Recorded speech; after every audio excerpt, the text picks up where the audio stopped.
আসসালামু আলাইকুম। এত রোদের ভিতরে আমাদের ধানগুলা কাটতে হবে। আপনাদেরকে দেখো আমাদের অনেকগুলা ধান কাটা শেষ। এখন আমাদের লাশ পাল্লা মানে একবার শেষ, এটা কাটলে আমাদের ক্ষেত কাটা শেষ হবো। আপনাদেরকে দেখাবো আমরা এমন কাজে জড়িত যার কারণে আমরা সকালবেলা আইতে পারি না, যার জন্য আমাদের ফার্মে অনেকগুলা কাজ থাকে, গরু বাছুরের অনেক কাজ ভিতরে আমরা আইতে পারি না। সকালবেলা গরুর কি কাজগুলা থাকে, গরু ধোয়ানি, যেমন গোসল করানি, গরু গায়ে ধোয়ার লাগে, মেলা কিছু থাকে, তার ভিতরে আমরা আসতে পারি না। রোদের সময় আমাদের কাজগুলা করতে হয়, তার ভিতরে আমাদের ক্ষেত কাটতে হইতেছে। এবার আমরা যা আগে জমিনগুলা জুন্ডি লাগাইছিলাম ওই জমিনগুলা পেকে গেছে, তার জন্য আমাদের এই ক্ষেতগুলা কাটার লাগবো।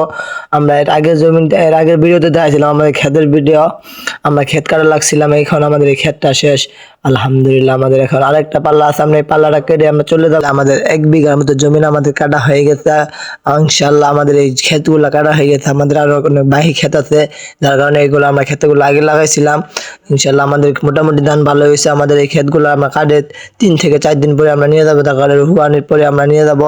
আর আরেক ভাই আইসি খেতে, আমার এই 2 ভাই আমরা ক্ষেত কাটাইছি, তার জন্য আমাদের ক্ষেত কাটা শেষ। আসসালামু আলাইকুম।